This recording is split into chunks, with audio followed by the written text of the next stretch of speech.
Now we're about to turn to chapter 3, where we're going to be introduced to our antagonist, the enemy in this story. But before we turn the page, we need to know about one more thing that occurs within the walls of the citadel. You see, because between the end of chapter 2 and the beginning of chapter 3, there's a passage of time, several years even. And what's about to happen here is going to have a significant impact on what happens then. Verses 19 to 23.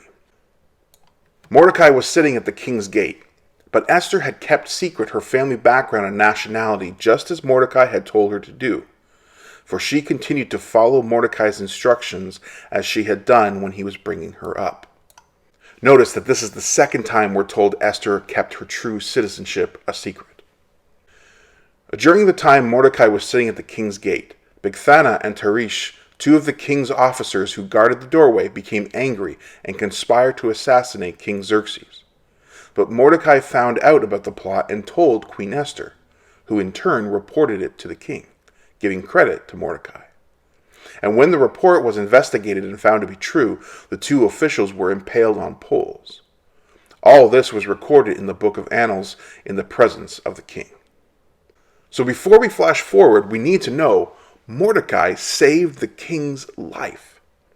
Two of Xerxes' own men were plotting to kill the king. But out of all the slaves and servants within the citadel, it was Mordecai who overheard and took responsibility and reported it to the queen, his adopted daughter. Now, does Esther tell the king? Yes. Does she report to him who is responsible for saving his life? Yes. Does she include the detail that she is this man's adopted daughter? No. Does the king express his gratitude for the loyalty and responsibility of this servant or slave? Well, when we turn to chapter 3, this is what we find. Verses 1 and 2. After these events, King Xerxes honored Haman, son of Hammedatha the Agagite, elevating him and giving him a seat of honor higher than that of all the other nobles. All the royal officials at the king's gate knelt down and paid honor to Haman, for the king had commanded this concerning him. But Mordecai would not kneel down or pay him honor. Oh, okay then. Now, before we think that Mordecai is a little unjustified in his jealousy, if we can even call it that, let's just think about Esther here in this situation. You see, because one has to wonder, why were Esther's words ignored?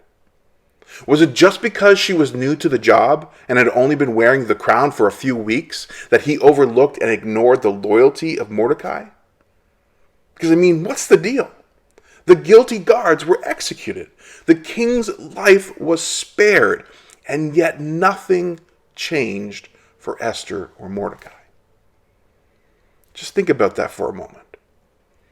How discouraging and frustrating would that have been? Esther has been placed in a position of influence, and she has had her hand in a very significant event. So significant, in fact, that it's recorded in a royal account. And yet, little comes of it. And everyone just moves on. And even though it's not her place to speak, and it appears the king has no memory of what has been done, Esther is just left to sit and wait and watch.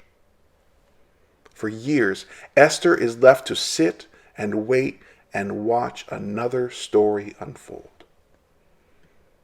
Can you imagine the discouragement, the frustration, even the bewilderment? Esther thought she could use her influence for the betterment of others. And yet, the yield of her efforts are overlooked and ignored. One Christian author puts it this way: although all this was recorded in the presence of the king failed to reward Mordecai. Then chapter 3 begins with an awkward unfairness as the king promotes a rival of Mordecai's instead of his true benefactor. I can't resist wondering if the end of chapter 2 finds Esther frustrated. Esther led that royal horse to water, but she couldn't make him drink. At this point in the story, even though we've been given a glimpse of hope, Even though it's been suggested that change could come, the truth is, the fact of the matter is, we still must wait. Esther and Mordecai, those faithful and devout to the author and spirit of this story, must be patient and persevere. For now, the behavior and discernment of King Xerxes is sadly consistent. But what we're about to find out is that there is another who is an even greater threat. Next time on Esther in Isolation. Mordecai, a man, a servant, or slave, now all of a sudden defies and rebels against the king's authority. And on top of that, we're told somewhat randomly that Mordecai suddenly tells others that he's a Jew.